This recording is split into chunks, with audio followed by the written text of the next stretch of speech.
Who the hell are you?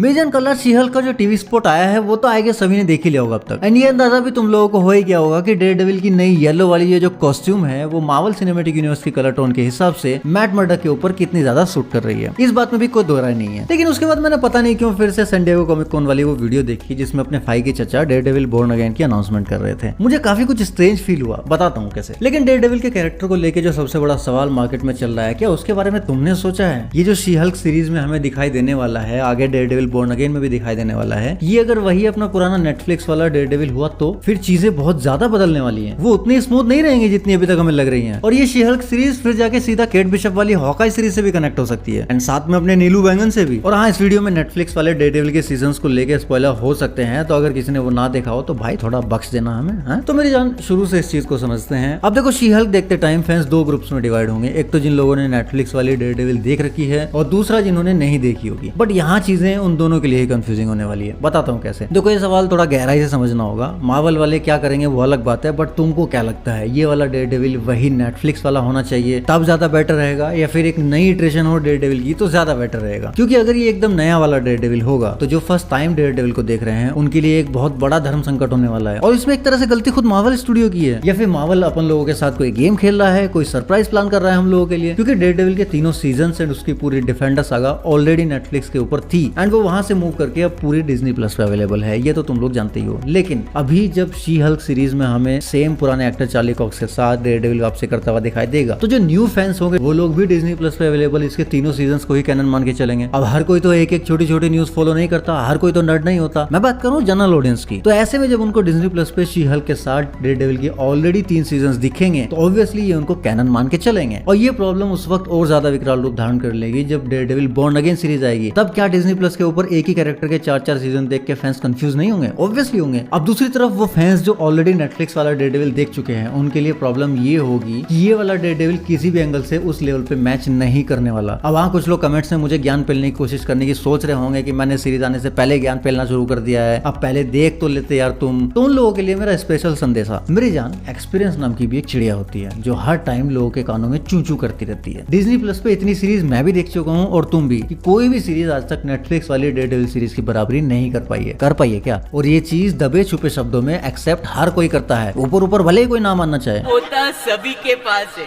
देता कोई नहीं। तो ऐसे में इस बात के पूरे चांसेस हैं कि ये वाला डेयरडेविल नेटफ्लिक्स वाले डेयरडेविल की फर्स्ट कॉपी बन के न रह जाए। But I have a solution for it. I got an idea. नहीं प्रेम, आइडिया नहीं प्लीज। और इस आइडिया का आभास मुझे हॉकाई सीरीज देखते हुए ही हो गया था, क्योंकि जब किंगपिन उसमें आया था तभी से डेयरडेविल के आने की खबरें मार्केट में गर्म हो गई थी। तो ये जो डेयरडेविल बोर्न अगेन सीरीज होने वाली है, क्या पता ये नया डेयरडेविल ना होकर डेयरडेविल का 4th सीजन ही हो। हाँ, जानता हूँ मैंने ही अपनी पिछली वीडियोस में ये बोला है कि ये एक सॉफ्ट रिबूट होगा, बट एक हाइपोथेटिकल थ्योरी ये कहती है कि अगर ये मान लिया जाए कि ये 4th सीजन होने वाला है तो उसमें बुराई क्या है, हम कई तरह की प्रॉब्लम से बच जाएंगे आफ्टर ऑल। अब देखो, हॉकाई सीरीज के वक्त विंसेंट डियोनोफ्रियो ने भी ये कहा था कि उन्होंने हॉकाई में अपनी तरफ से डेयरडेविल सीरीज वाले किंगपिन को ही कंटिन्यू रखा है। एंड जब सैन डिएगो कॉमिक में अपने फाइगी चचा ने डेयरडेविल बोर्न अगेन अनाउंस किया था तो उस वक्त उनके शब्दों को बहुत ध्यान से सुनने की जरूरत है। अपने फाइगी चचा ने कहा था 18 एपिसोड्स फर्स्ट सीजन, ना कि ये कि 18 episode in its first season. दोनों बातों में फर्क है मेरी जान। 18 एपिसोड फर्स्ट सीजन का मतलब ये भी तो निकल सकता है कि किसी भी सीरीज का पहला ऐसा सीजन जिसमें कि 18 एपिसोड्स होने वाले हैं, ना कि ये कि डेयरडेविल बोर्न अगेन का फर्स्ट सीजन। अब तुम ये भी बोल सकते हो कि ये तो वही बात हुई कि ऐसी सिचुएशन में इंसान को वही सुनाई देता है जो वो सुनना चाहता है, या फिर इस तरह की बातों का वही मतलब निकलता है जो भी इंसान अपने हिसाब से निकालना चाहता है। अब मेरी लास्ट लाइन को ध्यान से दोबारा सुन लेना तो इसके भी दो मतलब समझ में आ सकते हैं। तो कुल मिलाकर अब बात यह आती है कि ऐसा मान लेते हैं कि शी-हल्क में देखने वाला डेयरडेविल वो सेम डेयरडेविल है जो हमने नेटफ्लिक्स वाली सीरीज में देखा। ऐसा बोलने के पीछे एक कारण और भी है। मार्वल जब उनको नेटफ्लिक्स से डिज्नी प्लस पे लेके आया है तो उनको नॉन कैनन करके वो क्यों अपनी एसेट्स के साथ इनजस्टिस करेगा, जबकि वो बेस्ट सीरीज की कैटेगरी में आती है? क्यों उनको वेस्ट करेगा? प्रेम भाई, डीसी ने भी तो अपनी बैट गर्ल वेस्ट कर दी ना $90 मिलियन लगा के।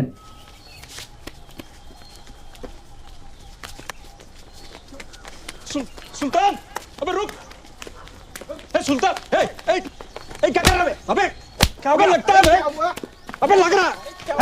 तो अगर ये डेयरडेविल वही अपना पुराने वाला हेल्स किचन का डेविल है, तो फिर सबसे बड़ा सवाल कि हॉकाई सीरीज में किंगपिन वापस कैसे आया, वो भी अपने भरे पूरे साम्राज्य के साथ, क्योंकि डेयरडेविल के 3rd सीजन तक तो उसका हिसाब किताब ऑलमोस्ट बराबर हो ही चुका था। तो भाई उसके लिए एक पॉसिबल थ्योरी हो सकती है कि अपना डेयरडेविल भी अपने बैंगन की चुटकी का शिकार हो गया हो एंड उस दौरान अपने किंगपिन को मौका मिल गया हो अपना साम्राज्य फैलाने का, सिस्टम में वापस अंदर घुसने का। वैसे भी जो एक बार अंदर घुस चुका हो वो बार बार अंदर बाहर हो सकता है, मतलब समझ गया ना, इसके भी 2 मतलब हो सकते हैं। खैर, तो ऐसे में डेयरडेविल बोर्न अगेन एक बढ़िया सेटअप होगा जिसमें कि डेयरडेविल हल्की ब्लीप से वापस आके 5 साल बाद की दुनिया में एडजस्ट करने की कोशिश करेगा कि किस तरह से वो अपनी नेल्सन मर्डक को वापस से खड़ा करता है एंड कैसे फॉगी नेल्सन के एंड कैरन पेज के साथ उसकी रिलेशनशिप आगे बढ़ती है। ये काफी सही सेटअप कर देगा इस सीरीज को एंड 18 एपिसोड्स काफी हैं धीरे धीरे हर चीज को सेटअप करके एमसीयू की सुपरनेचुरल एंड टाइम ट्रेवल करते हुए मल्टीवर्सल दुनिया में ग्राउंड लेवल के नेटवर्क को सेट करते हुए ये पूरी ग्राउंड लेवल की एडवेंचर इजी एक अकेली सीरीज के भरोसे होगी फेज 5 में। और अगर उन 5 सालों के दौरान डेयरडेविल धूल ना भी बना हो और हमें ऐसा देखने को मिले कि नेल्सन या कैरन पेज या ऐसा ही मैट मर्डक का कोई करीबी धूल बन गया हो, तो उस वक्त तो सिचुएशन और भी ज्यादा खराब हो सकती है। ऐसे में उसको अंदर से कितनी गिल्ट फील हो रही होगी कि वो अपने चाहने वालों को नहीं बचा पाया, आधी दुनिया को नहीं बचा पाया, क्योंकि हम जानते हैं कि मैट मर्डक कितना ज्यादा रिलीजियस है। हर लड़ाई के बाद सीधा चर्च के पिताजी के पास पहुंच जाता है कन्फेशन देने के लिए। तो ऐसे में उन 5 सालों में हो सकता है कि अंदर से एकदम टूट गया हो, इसकी हिम्मत ना हो रही हो डेयरडेविल के रूप में वापसी करने की और किंगपिन को मौका मिल गया हो फैलने का। और फिर जब 5 साल बाद ये सब वापस आ गए तो अपने डेयरडेविल भी रंग बिरंगा होकर आ गया एवेंजर्स का साथ देने के लिए, क्योंकि हो सकता है इसको अभी आभास हो गया हो कि दुनिया में किंगपिन से बड़ी ताकतें भी है, उनसे बड़े खतरे भी हैं